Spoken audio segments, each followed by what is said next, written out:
Una sa lahat, kailangan kong sabihin sa inyo ng malinaw, walang opisyal na 13,500 piso senior citizen pension na ilalabas ng SSS or DSWD ngayong bukas o sa susunod na linggo. Nakakadismaya, alam ko, pero mas mahalaga na malaman ninyo ang totoo kaysa magpabiktima kayo ng fake news. Ang mga kumakalat na balita tungkol sa ganoong kalaking halaga ay hindi totoo at hindi pa naaprubahan ng gobyerno. Pero huwag kayong mag-alala dahil may mga tunay na pension increase at benefits na naghihintay sa inyo at iyon ang dapat nating pag-usapan. Ang SSS Pension Reform Program na nagsimula noong Setyembre 2025 ay totoo at may mga tunay na dagdag na makukuha ang qualified pensioners. Ang DSWD Social Pension para sa indigent seniors ay totoo rin at patuloy na ipinamamahagi. Kaya naman, sa halip na umasa sa maling balita, turuan natin kung paano ninyo makukuha ang tunay na benefits na para sa inyo. Maraming seniors ang nag-open ng Facebook o YouTube at nakakakita ng mga video na nagsasabing may instant na 13,500 piso na darating sa kanilang account. Ang mga ganitong content ay ginagawa para sa views at engagement. Pero hindi nila iniisip na may mga matatanda na umaasa at naghihintay ng pera na hindi naman talaga darating. Yung disappointment at frustration na nararamdaman ninyo ay tunay at iyon ang dahilan kung bakit kailangan nating mag-focus sa verified information lang. Ang tunay na gobyerno ay hindi gumagawa ng overnight surprises na ganyan kalaki. Lahat ng pension increase ay dumadaan sa mahabang proseso, approvals, at public announcements. Kaya kung may nakita kayong balita na walang official government source, mag-isip muna kayo ng 2 beses. Ngayon, pag-usapan naman natin ang totoo at verified na SSS Pension Reform Program na nagsimula na ngayong 2025. Ito ay opisyal na inaprubahan ng Social Security Commission noong Hulyo 11, 2025 at nagsimula na ang implementation noong Setyembre 2025. Ito ay first multi-year pension increase sa 68 taon na kasaysayan ng SSS. Kaya ito ay historical moment talaga para sa ating mga pensioners. Ang programa ay tatakbo ng 3 taon mula 2025 hanggang 2027 at ang bawat taon ay may automatic increase na walang kailangan ninyong gawin. Hindi kayo kailangan mag-apply ulit, hindi kayo kailangan pumila sa SSS office, at hindi kayo kailangan mag-submit ng kahit anong papel. Automatic ang lahat dahil naka-database na kayo at ang sistema mismo ang mag-a-adjust ng inyong monthly pension. Para sa retirement at disability pensioners, ang taas ay 10% bawat taon. Ibig sabihin, kung ang inyong pensyon ngayon ay 5,000 piso bawat buwan, ngayong Setyembre 2025 ay naging 5,500 na yan. Pagdating ng September 2026, magiging 6,050 piso at sa 2027 ay aabot na sa 6,655 piso. Nakikita ninyo ba? Sa loob lang ng 3 taon, ang inyong pensyon ay tumaas ng 33%. Para naman sa survivor pensioners, yung mga nag-receive dahil namatay ang asawa o primary member, ang increase ay 5% bawat taon, na overall ay aabot sa 16% increase pagdating ng 2027. Halimbawa, kung 3,000 piso ang inyong survivor pension ngayon, magiging 3,150 piso sa 2025, 3,307 piso sa 2026, at 3,472 piso sa 2027.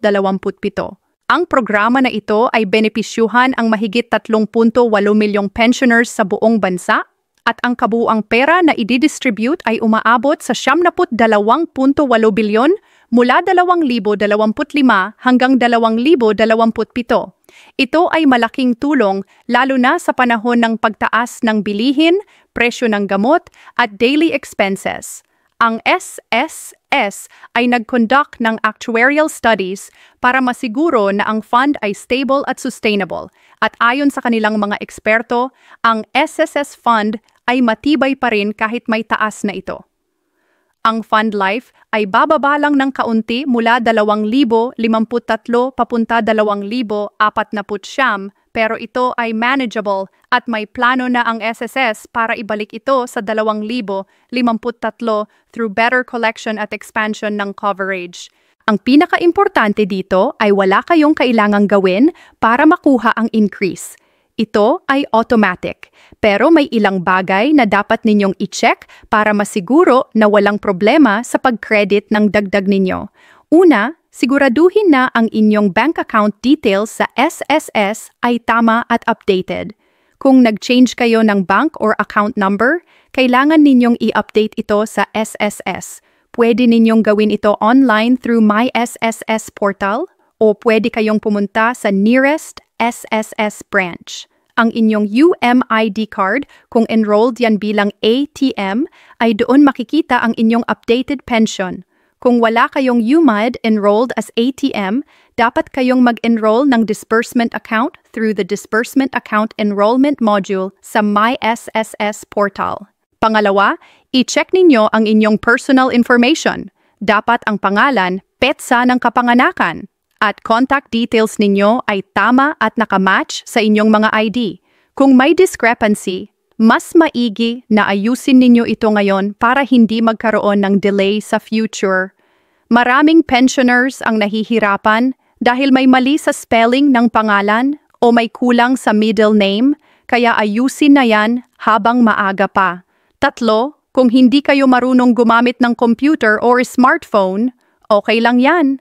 Pwede kayong humingi ng tulong sa inyong mga anak, apo, o kapitbahay na marunong.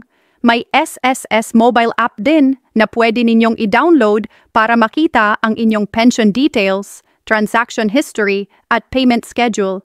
Pero kung talagang hindi talaga kayo komportable sa online, pwede kayong pumunta sa SSS branch at magtanong sa staff. Huwag kayong mahiya magtanong, trabaho nila yan, natulungan kayo. Bukod sa SSS pension, mayroon ding DSWD Social Pension Program para sa indigent senior citizens. Ito ay iba sa SSS pension at ito ay specifically para sa mga seniors na walang regular income, walang SSS o GSIS pension at walang regular support mula sa pamilya. Ang halaga ay 1,000 piso kada buwan o 3,000 piso kada quarter, depende sa payout schedule ng inyong lugar. Ito ay tumaas na mula sa dating 500 piso dahil sa Republic Act 1916 na nagsimula noong Enero 2024. Ang programa na ito ay para sa mahigit 4 na milyong indigent seniors sa buong bansa at ang budget para 2025 ay 49.8 bilyon. Para maging qualified sa DSWD Social Pension, dapat kayong 60 taong gulang at pataas, Filipino citizen, walang SSS o GSIS pension, walang permanent income, at officially recognized as indigent ng inyong local social welfare office.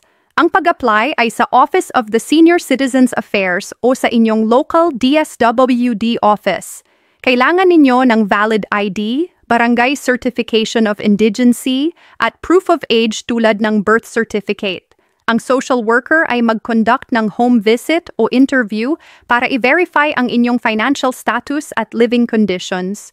Kapag approved kayo, isasama kayo sa official list ng beneficiaries ng inyong community. Ang pagbabayad ay quarterly, ibig sabihin bawat 3 buwan ay tatanggap kayo ng 3,000 piso. Ang distribution ay sa designated payout centers at dapat kayong may valid ID para makuha ang pera.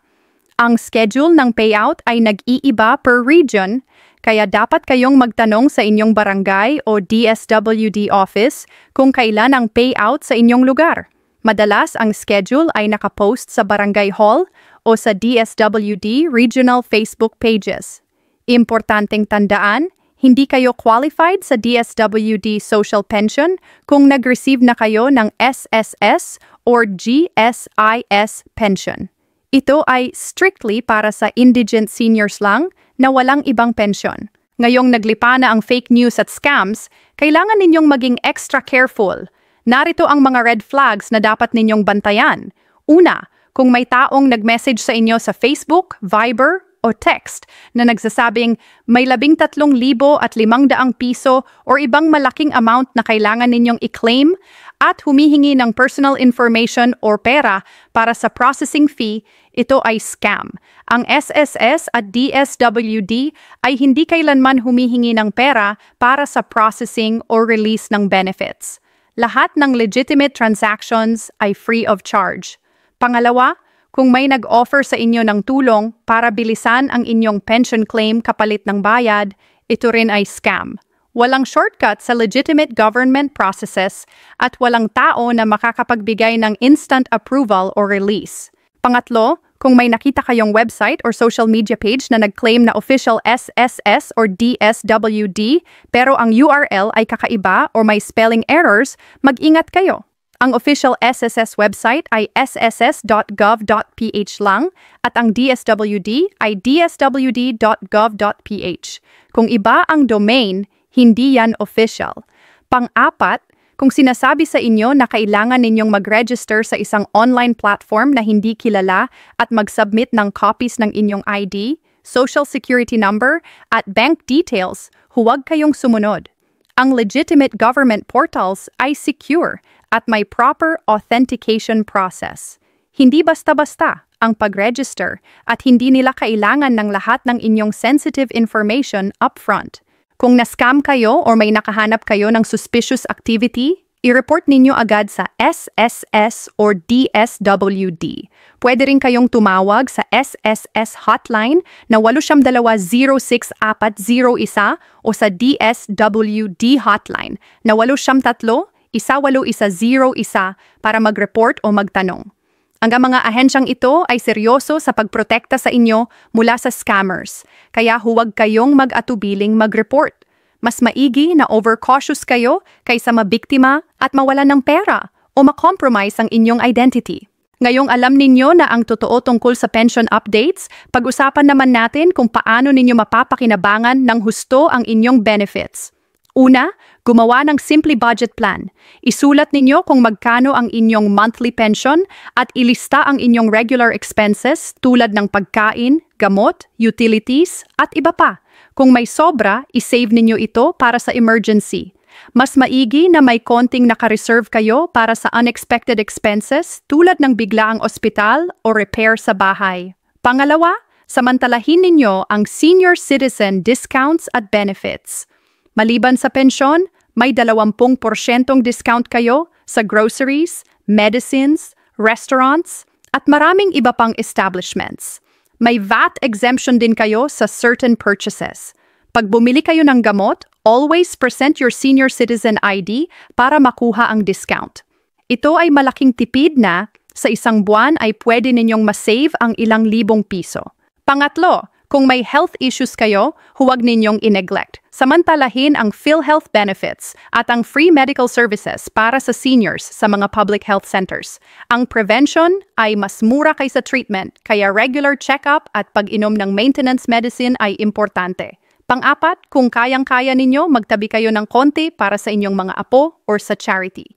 Hindi naman kailangan ng malaki, pero ang small acts of generosity ay nakakabigay ng satisfaction at purpose sa buhay. Panglima, huwag kayong mahiyang humingi ng tulong sa inyong pamilya kung kailangan. Ang pagka-senior citizen ay hindi nangangahulugang dapat kayong mag-isa na lang. Ang pamilya ay nandyan para suportahan kayo at normal lang na humingi ng tulong sa finances, healthcare, o daily tasks. Mga kababayan, alam kong nakakainis na ang viral na 13,500 piso pensyon ay hindi totoo, pero ang totoo naman ay may tunay na pension increases at benefits na available para sa inyo. Ang SSS Pension Reform Program ay nag-a-approve ng 10% taunang pagtaas para sa retirement at disability pensioners at 5% para sa survivors, na sa 3 taon ay malaking tulong na rin yan. Ang DSWD Social Pension para sa indigent seniors ay tumaas na sa 1,000 piso kada buwan, na angkop para sa mga walang ibang income. Ang pinaka-importante ay maging informed kayo. huwag maniwala agad sa lahat ng nakikita ninyo online. At laging i-verify ang information sa official government sources. Tandaan ninyo, ang gobyerno ay hindi perpekto at may mga bagay na kailangan pa ring pagbutihin, pero may mga programa na talagang tumutulong sa atin. Kailangan lang nating maging patient, maging maingat sa scams, and maging proactive sa pag-claim ng ating benefits. Kung may tanong kayo, magtanong sa SSS or DSWD offices or sa inyong barangay officials. Huwag kayong mahiya dahil karapatan ninyo na malaman ang lahat ng benefits na para sa inyo. At sa mga anak at apo nating nanonood nito, tulungan ninyo ang inyong mga matatandang magulang or lolo't lola na man-navigate ang mga prosesong ito. Ang pagtulong sa kanila ay hindi lang practical assistance, ito ay pagpapakita din ng respeto at pagmamahal. Sa huli, ang tunay na yaman ay hindi nasusukat sa dami ng pera sa bangko, kundi sa ating kalusugan, kasiyahan sa pamilya, at kapayapaan ng isip. Kaya huwag kayong masyado ma-stress sa mga hindi totoo na balita. Focus kayo sa ano ang meron kayo at kung paano ninyo ito mapapakinabangan. Maraming salamat sa inyong pakikinig at sana ay nakatulong ang information na ito sa inyo. Mag-ingat palagi at God bless sa ating lahat.